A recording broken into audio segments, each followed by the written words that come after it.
horas, estamos de regresso nesta tarde informativa, quarta-feira. Vamos a destaques de última hora. A Seleção Nacional Sub-19 garantiu há poucos o apuramento para a final do Europeu de Sub-19, depois de derrotar a Holanda por 1-0. O único gol dos comandados de Hélio Sousa foi apontado por Jetson Fernandes aos 24 minutos, mas foi suficiente para garantir a presença na grande final da prova. Portugal tenta a conquista inédita desta competição e fica agora à espera do vencedor, que sairá do outro jogo das meias finais, que vai colocar frente a frente Inglaterra e República Checa ainda durante a tarde desta quarta-feira. É outro dos destaques desta tarde. André Moreira vai falhar o estágio do Benfica na Suíça depois de se manter o impasse nas negociações com o Atlético de Madrid. Águias e colchoneros continuam sem chegar a acordo para a transferência do jovem guardião e desta forma o Benfica não pode contar com a presença de André Moreira nos jogos de pré-época na Suíça. Questões burocráticas impedem a transferência do jogador, que foi a ausência notada no treino desta manhã no centro de estágios do Seixal. Já o Futebol Clube do Porto venceu o Rio Ave por 4-0, jogo de treino à porta fechada no centro de estágio do Olival. Segundo anunciaram os Dragões no seu site oficial, os golos do teste foram apontados por Jesus Corona, Abubacar, João Teixeira e Galeno. Esta foi a segunda partida dos Dragões, esta pré-época, depois do embate a 2 frente à Académica no último sábado, também à porta fechada. E também é marcar as notícias de última hora. Destaque para a oficialização de Dani Alves como reforço do Paris Saint-Germain. O clube francês comunicou a contratação do internacional brasileiro até 2019. O lateral direito de 34 anos vai iniciar a primeira experiência em França, após 14 anos em Espanha, ao serviço do Sevilha e do Barcelona. Na última época fez 33 jogos ao serviço da Juventus e foi finalista da Liga dos Campeões. Dani Alves vai encontrar no Paris Saint-Germain os colegas de seleção brasileira Tiago Silva, Marquinhos e Lucas Moura. Carlos Gomes faz-me companhia nesta edição informativa aqui da Bola TV. Muito boa tarde, Carlos. Boa tarde, Alexandre. Olhamos para estes 4 dados que estão a marcar esta tarde informativa, mas vou-lhe pedir aqui um pequeno apontamento em relação a este feito da seleção sub-19. Está garantido o primeiro objetivo, chegar à final da competição que está a decorrer em Tbilisi, na Geórgia? Acho que mais uma vez temos de estar satisfeitos com o futebol de formação em Portugal, e nomeadamente não só os clubes grandes, mas também os pequenos, porque investem muito e os treinadores portugueses da formação são realmente treinadores que conseguem pôr em prática um plano de desenvolvimento do futebol português. Eu vejo com muita satisfação que as nossas seleções consigam, de ano após ano, conseguirem ir às finais, e penso que está lançado o repto para podermos ser mais uma vez campeões da Europa. Não foi por acaso que lhe pedi este apontamento em relação a esta jovem formação? Sei que o seu passado está ligado à formação, treinou, por exemplo, uma equipa do Júnior Z. Tenho que dizer que foi o João Esteves, o nosso editor deste jornal, que me comunicou aqui ao ouvido, uma equipa chamada Rami Lux, e depois sim foi para o Benfica. É importante, e a importância da formação na base do futebol para colher frutos no futuro é de extrema importância, correto?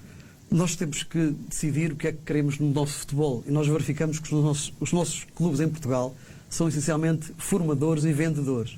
Se somos formadores e vendedores, temos que recrutar o mais cedo possível e nas melhores condições. Eu aqui quero dar os parabéns também aos clubes pequenos que não são conhecidos, que também fomentam o futebol de formação. Claro, mas temos que tirar mais proveitos desportivos dessa tal formação, não é?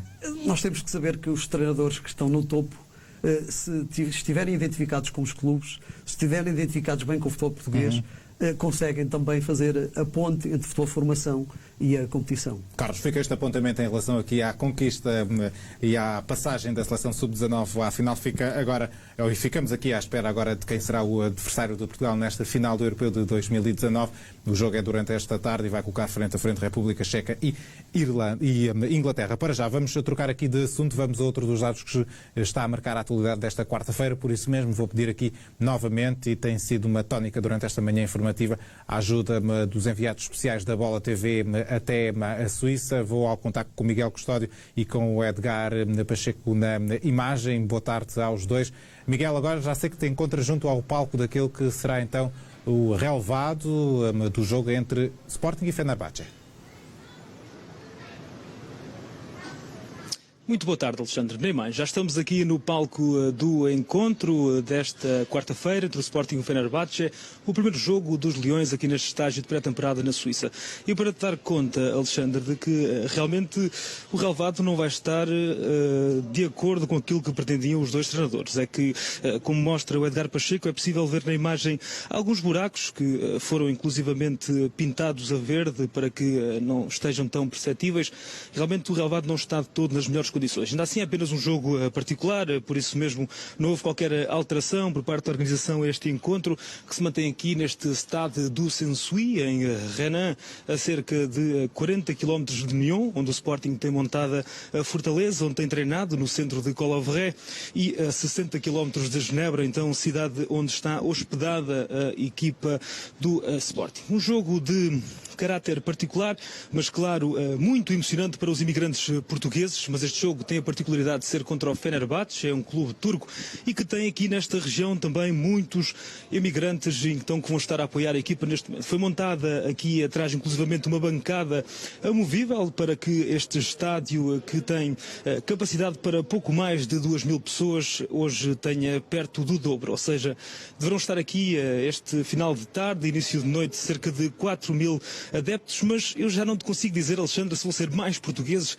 ou mais turcos. É conhecida a filiação de portugueses na Suíça, são muitos imigrantes que realmente vivem neste país helvético, mas há também muitos turcos, pelo aquilo que tenho reparado nas últimas horas aqui no arredores deste estádio, de que há muitos adeptos vestidos com as cores do Fenerbahçe e que então se vão aqui marcar presença em força também esta noite. Esta é uma grande equipa turca, foi o terceiro classificado da última edição do campeonato daquele país, uma equipa que vai jogar este ano a Liga Europa, uma equipa que tem algumas estrelas, como por exemplo Robin Van Persie e também Matteo Balbuena. Um clube que permite colocar à prova os jogadores leoninos. O Sporting continua a tirar notas, Jorge Jesus, e há aqui 4 reforços que vão estar claramente no centro das atenções. Ainda não jogaram esta temporada casos de Fábio Coentrão, Jeremy Mathieu, os dois nomes mais sonantes desta equipa, também o Costa Marfirense Dombiá e também André Pinto, ainda não teve qualquer minuto com a camisola do Sporting. Hoje deverão ter aqui um minuto, ou se não estiverem hoje em campo, vão estar certamente amanhã frente ao Valência. Jorge Jesus tem também que gerir, são muitos jogadores, 30 que compõem este plantel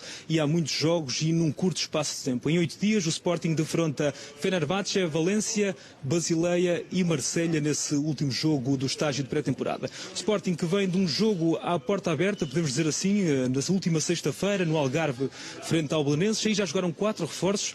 Piccini, lateral direito italiano, boas indicações, deixou este jogador Jorge Jesus, também jogou Bataglia nesse encontro, Mateus Oliveira e ainda o médio internacional sub-21 português, Bruno Fernandes, que custou 8,5 milhões de euros. Faltam por isso ver das 8 caras novas, 4 e ainda também outro aliciante, é que Jonathan Silva não está no Sporting desde o final de 2015 e por isso mesmo regressa aqui também ao Sporting e tem nova oportunidade para mostrar serviço e se perceber que pode ser uma alternativa a Fábio Coentrão, no lado esquerdo da defesa. Por isso mesmo, muitos aliciantes, nós por aqui vamos continuar e vamos estar também ali do lado de fora do estádio. Porquê? Porque aqui na Suíça é muito importante dar voz aos imigrantes portugueses. Eles recebem as equipas portuguesas sempre com muito carinho e neste caso os sportinguistas têm vivido com emoções fortes realmente esta presença da equipa de Jorge Jesus aqui neste país helvético. Sporting Fenerbahçe às 7h30, hora de Portugal continental. Até lá nós vamos continuar aqui a levar até si todas as emoções dos portugueses, mas também todas as indicações que Jorge Jesus vai deixando ao longo desta tarde.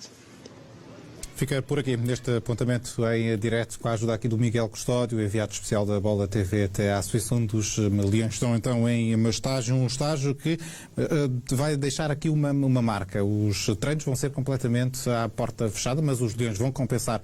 Os imigrantes portugueses vão abrir o treino aos adeptos já no próximo domingo, um prémio para quem se desloca a Nyon. A chegada do autocarro que transporta o Sporting até Nyon faz aumentar o entusiasmo nos imigrantes portugueses. Mas assim que se aproximam para tentar ver de perto os jogadores, o cenário é desolador.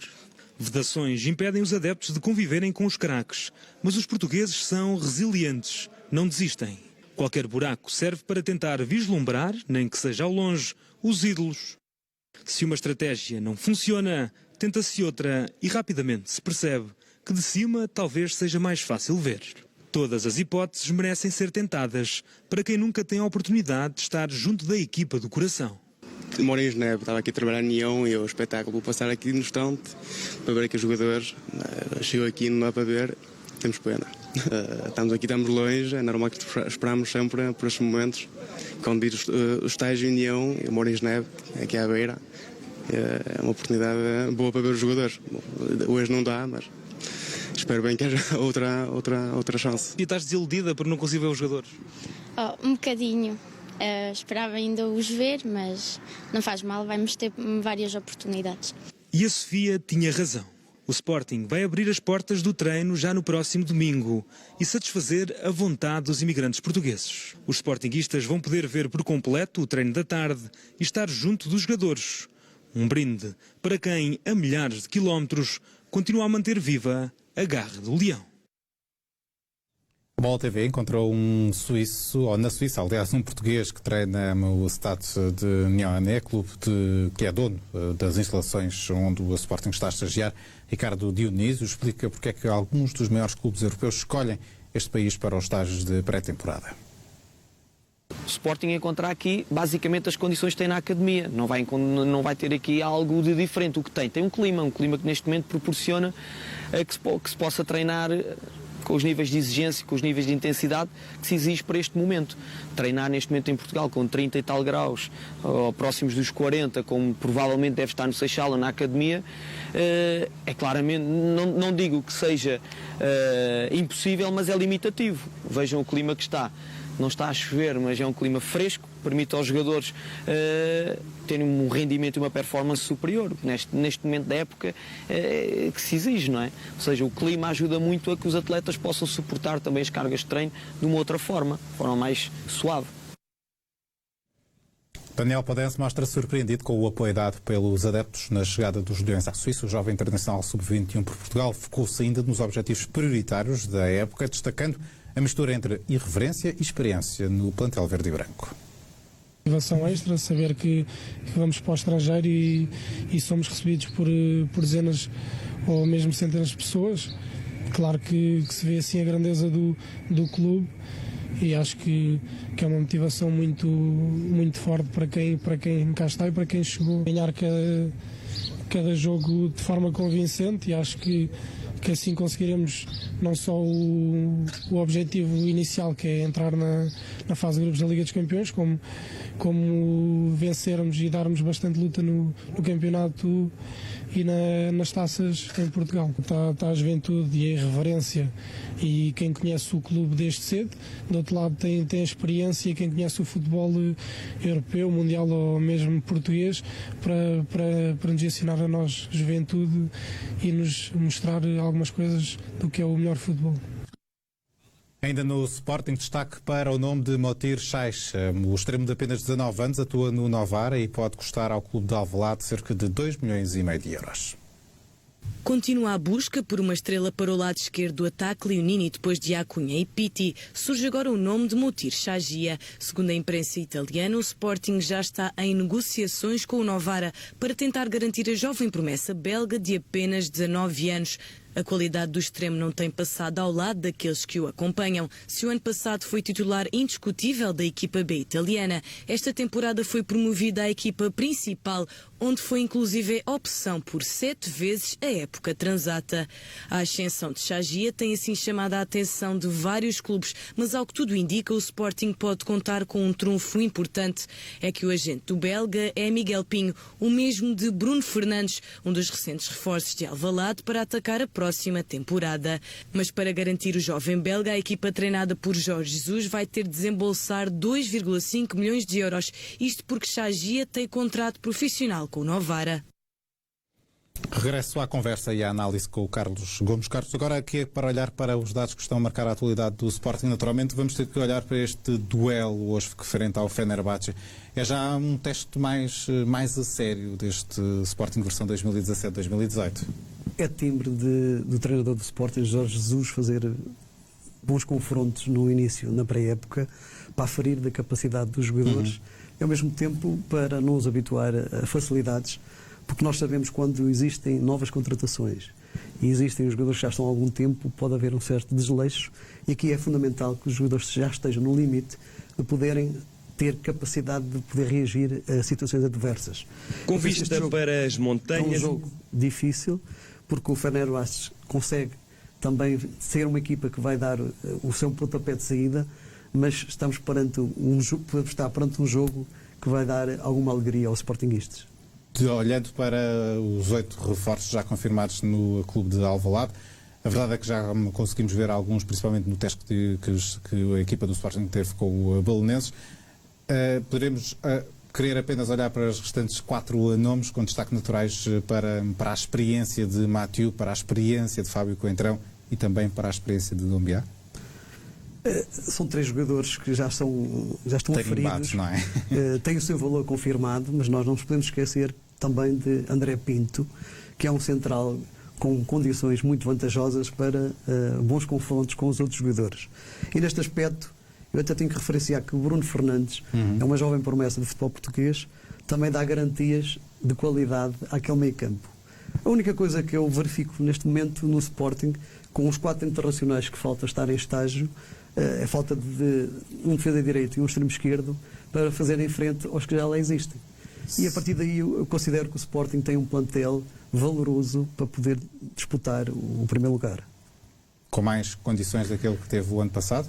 Eu acho que mais, porque o Jorge Jesus é o 3º ano. Qual é que é a grande diferença da política de contratações do ano passado e a política de contratações deste ano? É essencialmente porque são jogadores já conhecidos, têm tarimba, são jogadores que já estão habituados a serem vencedores, e temos uma defesa que vai dar resultados positivos, porque todos sabemos que temos Coates, temos o defesa central, o André Pinto, e temos o Matia com o Coentrão, se voltar aos seus velhos tempos de Benfica, com certeza que a defesa será muito mais segura. Será mais segura e mais forte. Mas a verdade é que hoje estamos apenas no meio de julho, o mercado ainda não fechou e há muitos nomes, e falou aí na falta dos 4 internacionais que ainda não estão com a equipa a treinar e a preparar esta pré-época. A verdade é que são 4 nomes bastante cobiçados por clubes gigantes, principalmente europeus, não é? Se sair algum destes, a equipa do Sporting vai ficar mais fragilizada. Eu penso que a política de contratação do Sporting deve estar à espera que algum desses jogadores, o William ou o Adrian, possam sair, e já tem outro jogador à espera. Fala-se muito no Javi Garcia, e o Garcia é muito apreciado pelo Jorge Jesus. Sentava que nem uma luva aqui nesta equipa do Sporting, caso o William saia para o estrangeiro. E não falou nos outros nomes, ou seja, Rui Patrício e Gelson Martins. Acredita que a saída está mais difícil, mais complicada? Eu penso que o Gelson vai continuar no Sporting e o guarda-redes, o Patrício, também vai continuar. Porque aí já era muito mais difícil colmatar a saída do guarda-redes. Ou seja, aponta ali para o meio campo. Ou o Adriano ou o William Carvalho. Os dois? É possível também serem os dois? Os dois é possível, mas penso que o Jorge Jesus só vai deixar sair um. Carlos, já voltamos a falar. Deixe-me virar aqui as atenções para o Benfica e já voltamos aqui à nossa conversa. A Bola TV foi conhecer o estádio Brul, onde o Benfica vai fazer esta quarta-feira o primeiro jogo da pré-época, um estádio pequeno, com bancos de suplentes à imagem dos campeonatos distritais em Portugal. Com vista para as montanhas e nesta pequena cidade de Grenchen, é aqui que fica o estádio Brul, casa do UFC Grenchen, e local onde o Benfica vai jogar pela primeira vez nesta pré-temporada é na Uran Cup, frente ao Neuchâtel Xamax da 2ª Divisão Suíça. Oportunidade para Rui Vitória ver pela primeira vez os reforços em competição, assim como os jovens da equipa B que têm feito a pré-temporada. O relevado aparenta estar em boas condições, ainda não tem as respectivas marcações, mas certamente mais tarde vai tê-las. A equipa da Bola TV veio conhecer este pequeno estádio Brul, um estádio humilde que, apesar disso, oficialmente tem capacidade para 10.000 pessoas, se bem que, observando em redor, é difícil caberem aqui 10.000 pessoas, mas nesta quarta-feira, aliás nesta quinta-feira, quando o Benfica jogar, vamos conseguir perceber quantos portugueses aqui estarão e também quantos cabem neste pequeno estádio Brul que vai receber o jogo do Benfica diante do Neuchâtel. E há também aqui uma particularidade que vamos conhecer já a seguir. Atrás de mim está o banco de suplentes deste Estádio Brul, casa do FC Grenchen. Como podem ver aí em casa não há cadeirões, nem sequer cadeiras. É um banco ao estilo campeonato distrital português, mas é lá que o Rui Vitória e a restante equipa técnica como os suplentes se vão sentar para o jogo desta quinta-feira às 8 da noite, hora suíça, menos uma hora em Portugal, para o jogo diante do Neuchâtel. É um banco pequeno, humilde, do Grenchen, que está na 4ª divisão, mas é de lá que Rui Vitória vai dar as primeiras indicações para os seus jogadores nesta estreia diante do Neuchâtel, primeiro jogo da pré-temporada. A imagem é de Francisco Campos, Marco Ferreira, a Bola TV em Grenchen, na Suíça. Jardel considera que a próxima época do Benfica vai ser exigente, realçando a dedicação e empenho de toda a equipa. A defesa brasileira está feliz por regressar sem qualquer tipo de limitação depois dos problemas físicos da última época.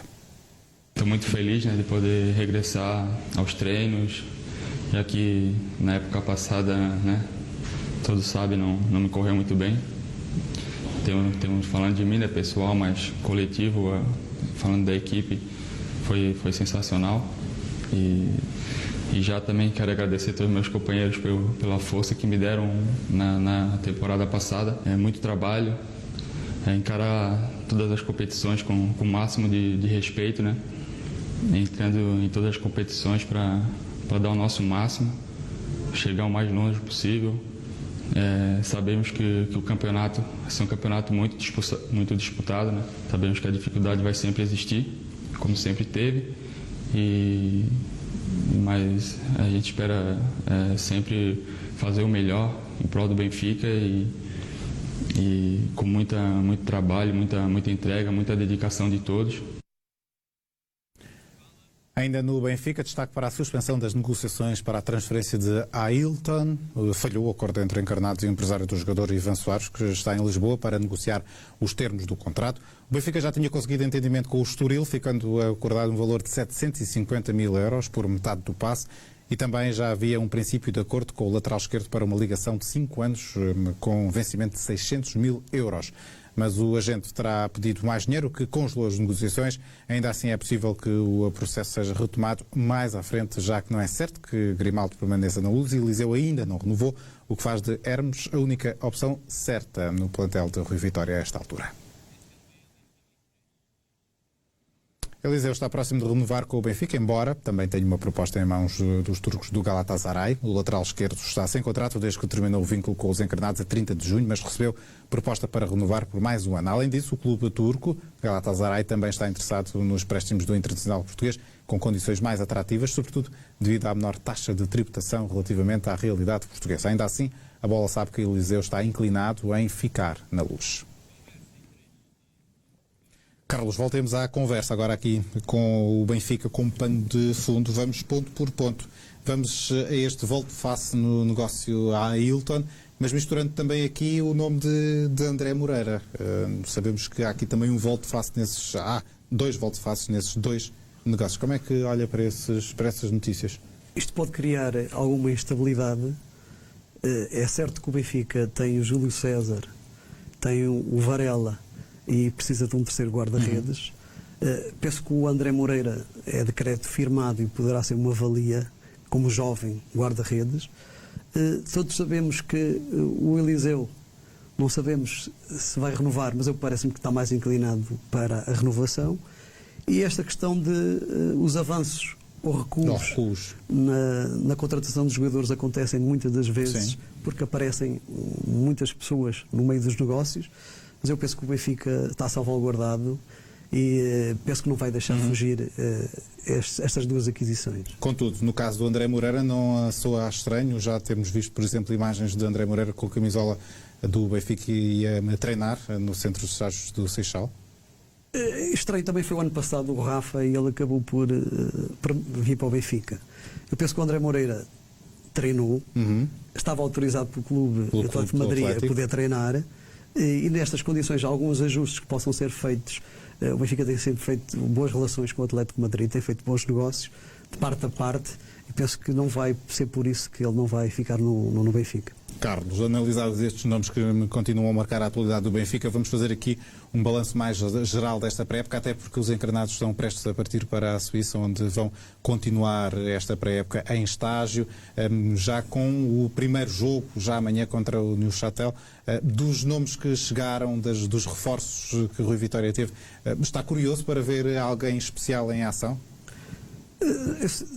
Todos nós sabemos que o plantel do Benfica, o 11 inicial está quase sempre bem definido e os jogadores que chegam têm que acrescentar alguma coisa.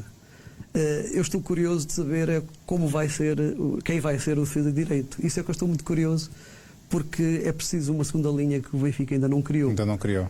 Isso o Nelson Semedo, parece-me que as condições que eu vi... Já está aí a perspectivar praticamente como certa a saída de Nelson Semedo. Está como certa a saída. Eu acho que o Benfica vai ter dificuldade em encontrar um defesa direito à imagem do Nelson Semedo. E nos outros setores há problemas? Nos outros setores, penso que o Benfica vai colmatar. Falámos há pouco da baliza, com o Júlio César. O Grimaldo é um problema físico que pode ser debelado. O Eliseu já dá garantias. E se aparecer um terceiro elemento, como o Ailton, penso que tem condições para estar tranquilo. O Rui Vitória deve estar tranquilo nessas posições. Depois, no ataque, não se vislumbram grandes mudanças. Nos médios. Mesmo com a chegada de Seferovic? São os jogadores que ainda têm que mostrar que têm condições para entrar no 11 inicial. O Benfica tem um lote de jogadores muito extenso. É lógico que isto dizer muito extenso às vezes é difícil de avaliar, mas eu penso que o Benfica começa muito antes. Quando o Benfica utiliza os jogadores sub-19 na equipa B e utiliza os juvenis nos júniores, é sinal que está a ferir muito mais rapidamente se esses jogadores têm condições para estarem no alto rendimento. Ou seja, não é preciso uma pré-época para tirar todas as conclusões. Nessas conclusões já têm vindo a ser tiradas nessa utilização da equipa B e na utilização da equipa de sub-19. Acho que ainda temos que aprimorar e aperfeiçoar essas questões entre o treinador da equipa principal e os treinadores da formação. Porque tem que estar bem definido um perfil de jogador para determinada posição. Eu costumo ver, às vezes, nos grandes clubes da formação, que se sabe que a nível da equipa sénior falta um jogador para determinada posição e não se trabalha com 3, 4 anos de antecedência para ter um jogador com aquele perfil para poder colmatar a venda de determinado jogador. Mas às vezes pensa que, Carlos, eu sei que tem muita experiência na formação de jovens jogadores, é mesmo falta de coragem dos treinadores ou às vezes poderá ser alguma imposição do próprio clube? Podemos olhar também, não nos podemos esquecer que o futebol também é um negócio, não é? Eu penso que os treinadores, quando os treinadores se consolidam várias épocas num clube, têm mais força e conhecem melhor a realidade do clube. Eu penso que o Jorge Jesus está no terceiro ano, está preocupado em ter uma equipa mais forte, conhece melhor os jogadores da casa, conhece melhor os jogadores que já trabalharam com ele nestas duas épocas e sabe agora de uma forma bem assentada onde é que faltam os jogadores. E penso que defesa de direito, porque é uma coisa que me preocupa, é verificar que na equipa B ou na equipa de júniores do Sporting não apareça um jogador que tenha condições reais para poder vir a ser titular na equipa sénior do Sporting. Claro. Voltando aqui à atualidade do Benfica, deixa-me só puxar aqui para cima da mesa da nossa conversa mais um nome, o de Jardel, até porque escutámos ali algumas declarações do defesa brasileiro. Ele, quando passado, teve uma época menos feliz, não é? Muitas lesões. Será que é este o ano de Jardel, depois da saída de Lindelof? Se voltarmos 2 anos atrás, verificamos que o Jardel foi o jogador de mais rendimento na zona central de defesa do Benfica. E que o ano passado aconteceram muitos imponderáveis. Não sei se foi uma questão de gestão da condição física, se foi por pouca utilização, se foi falta de motivação. O que me parece é que Luizão conseguiu dar uma boa resposta. Lindelof afirmou-se nas lesões, quando apareceram as lesões dos outros jogadores. Eu penso que Jardel este ano vai conseguir ser mais utilizado e vai dar o rendimento que todos os benfiquistas esperam. Tocou aí no nome de Luizão, deixe-me falar também do capitão encarnado. É caso para soar o alarme com esta lesão? Acho que não, porque o Benfica tem um jovem jogador, Rubem Dias, que era da equipa B, que está à espera de uma oportunidade para mostrar o seu valor. Eu acho que é bom às vezes que apareçam até este tipo de lesões para que os mais jovens possam apanhar o lugar. Se olharmos para a época a última época do Benfica, foram bastantes os casos iguais, não é? O guarda-redes e o Lindelof foram duas posições que apareceram no momento. E só apareceram porque os outros se lesionaram, senão iam ser sempre a terceira e a quarta escolha. E afirmaram-se de tal maneira que este ano não foram transferidos e pode haver a oportunidade que outros agarrem, porque a oportunidade só aparece uma vez. Claro, sem dúvida. Bom, Carlos, já voltamos a falar. Deixa-me olhar aqui para os dados que estão a marcar a atualidade do Futebol Clube do Porto, com destaque para o nome de Bruno Martins Indi, que está a caminho do Stoke City. O central holandês é esperado nas próximas horas em Inglaterra. O Futebol Clube do Porto deve receber qualquer coisa como 15 milhões de euros. Fumo branco para Bruno Martins Indi. O central holandês parece estar a caminho de Inglaterra. A Sky Sports avançou esta terça-feira que o Stoke City chegou a acordo com o Futebol Clube do Porto por uma quantia a rondar os 15 milhões de euros. Depois de uma época cedido pelos Dragões ao clube inglês, o Stoke sempre demonstrou interesse em voltar a contar com o internacional holandês. Indi voltou ao Olival para realizar a pré-temporada, mas o central nunca escondeu o desejo de voltar ao Stoke City. O negócio teve mesmo vários avanços e recuos. Em março, o Stoke dava a transferência como consumada por 10 milhões de euros, mas 2 meses mais tarde, o Futebol Clube do Porto parece ter voltado atrás. Desta parece mesmo ser de vez, com o negócio a satisfazer todas as partes. Indi porque vai jogar onde quer, o Stoke porque vai ter quem quer e o Futebol Clube do Porto porque vai conseguir rentabilizar um ativo e encher um pouco mais os cofres. O esquerdino pode ser o quarto jogador do Futebol Clube do Porto a seguir para a Inglaterra num curto espaço de tempo, depois de Ruben Neves, de Poitre e Boli. Também a marcar a atualidade do Futebol Clube do Porto o nome de Aboubakar. Quando estava no Besiktas, o avançado disse que nunca mais regressaria ao Futebol Clube do Porto. Certo que é que menos de um ano está de volta e para ficar. Retourner à Porto nesse momento? Não. Vous voulez rester ici à Besiktas et à Turquie? Je ne sais pas, mais Porto non. Jamais? Non, jamais. Pour des raisons personnelles, mais je rentre plus à Porto. A 23 de novembro de 2016, Aboubakar deixou a garantia de que não queria mais voltar a vestir a camisola do Futebol Clube do Porto. O avançado camerunês esteve a época passada emprestado ao Besiktas, onde marcou 19 golos em 38 jogos. Foi figura na Turquia e não quis regressar a Portugal, só que o que fez na Turquia despertou a atenção de Sérgio Conceição. O técnico quer contar com Aboubakar e o camerunês já trabalha no Olival. Esta terça-feira foi mesmo o porta-voz dos Dragões e acabou por mudar de discurso. Déjà, c'est un grand plaisir de retrouver ses coéquipiers. Et je suis très très content de les accueillir. Ils m'ont accueilli d'une manière très chaleureuse. Donc, je suis très content de retrouver mes coéquipiers. Aboubakar vem para ficar. Sérgio Conceição é peça-chave neste processo e o camerunês gostou do que viu. Déjà, moi, je ne connais pas, j'entends de nom le coach Sérgio Conceição, mais hier, j'ai eu l'occasion de faire sa connaissance déjà en direct. Et les impressions que j'ai eues, c'est un coach qui est très, très exigeant. Et je pense que ça, c'est très bien pour l'évolution de l'équipe et des joueurs aussi.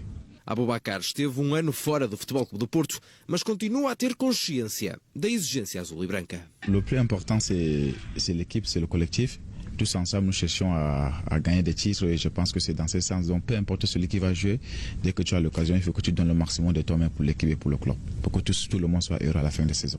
Vincent Aboubakar prepara-se para a terceira época ao serviço dos Dragões. Nas outras duas tinha feito 62 jogos e marcado 26 golos.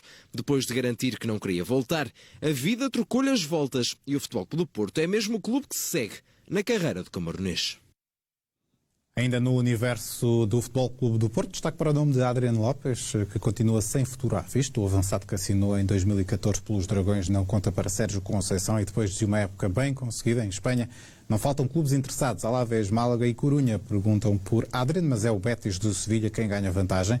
O problema, aliás, é que o Betis não quer suportar a totalidade do salário do avançado e é para esse aspecto que está a tentar sensibilizar os Dragões. Adriano Lopes tem contrato com o Futebol Clube Porto até 2019.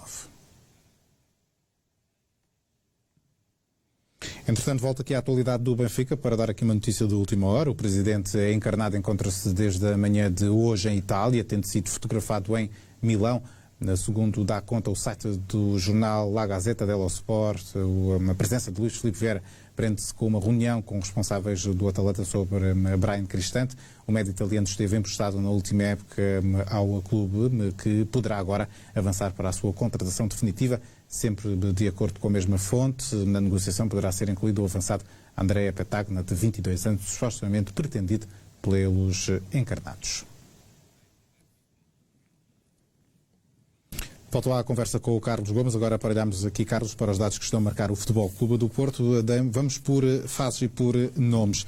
Como é que olha para toda esta situação de Aboubakar? Há menos de um ano dizia que jamais voltaria para o Dragão. Agora diz que está feliz no Dragão. Isto, de um momento para o outro, tudo pode mudar. Todos nós sabemos que o Aboubakar é um profissional e é jogador do Futebol do Porto. Se é jogador de Futebol do Porto, deu aquele tipo de entrevista, estava a representar outro clube. Mas os direitos económicos são do Futebol do Porto, direitos económicos e desportivos. Logicamente, sabemos que os treinadores, a equipa técnica mudou e de um momento para o outro o jogador também pode mudar a sua opinião acerca do clube. Eu penso que neste caso nós temos que ir um pouco atrás e verificar que o Futebol do Porto não tem jogadores para aquela posição, só tem um jogador para aquela posição, o Soares. E quando um jogador faz a sua própria avaliação, também verifica que se calhar há um lugar destinado para ele, e aí muda de opinião de uma forma mais rápida. Carlos, podemos concluir que a saída, o empréstimo de Aboubakar ao Besiktas foi um erro? Eu acho que não foi erro, porque apareceu o André Silva de uma forma convincente. Mas será que André Silva e Aboubakar não funcionariam bem, os dois? Sabe que em janeiro apareceu o Soares. Sim, estamos aqui no campo das projeções, exatamente.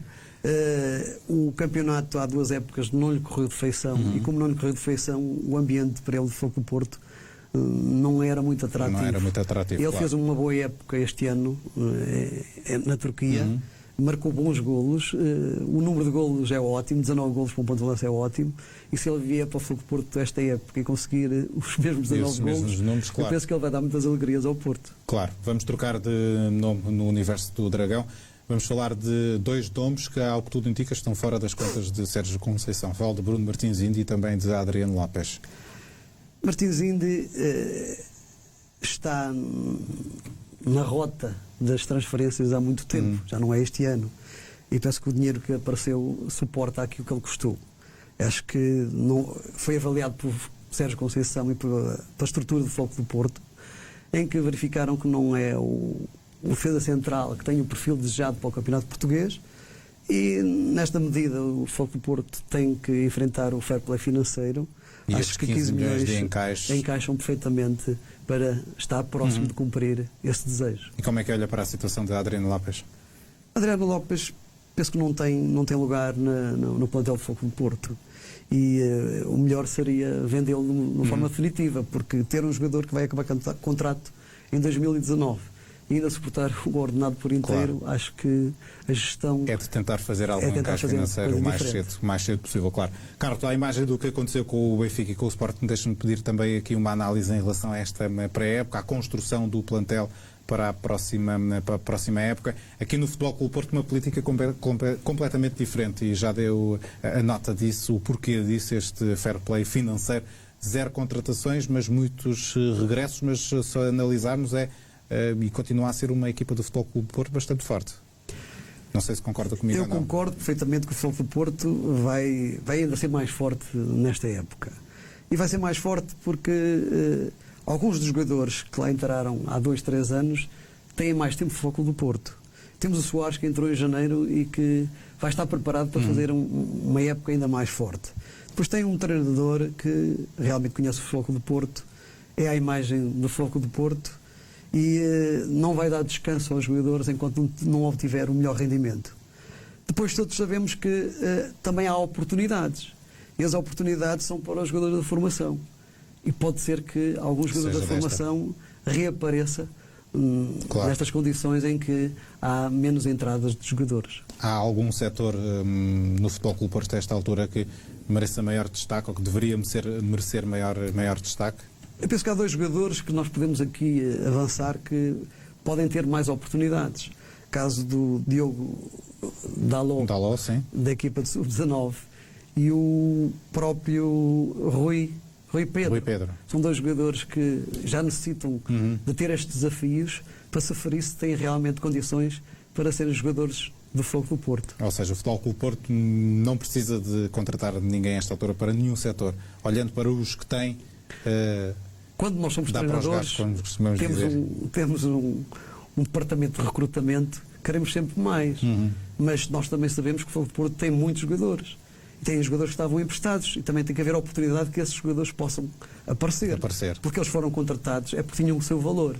Eu acho que isso é uma oportunidade boa de aparecerem bons jogadores que ninguém conhece e afirmarem-se no Foco do Porto. Carlos, deixe-me agradecer a sua presença nesta edição da Bola da Tarde. Obrigado. Até uma próxima oportunidade. Os comentários hoje com a assinatura de Carlos Gomes nesta edição da Bola da Tarde. Vamos avançar com mais dados que estão a marcar a atualidade. O PSD voltou atrás na tentativa de retirar poderes à Liga de Clubes. Os sociais-democratas pretendiam que a elaboração dos regulamentos disciplinar e de arbitragem passassem para as mãos da Federação, mas a proposta não gerou consenso e o PSD recuou. O PSD decidiu retirar a proposta de alteração do regime jurídico das federações desportivas, que tirava os setores da arbitragem e da disciplina à Liga de Clubes, concentrando-os na órbita da Federação Portuguesa de Futebol.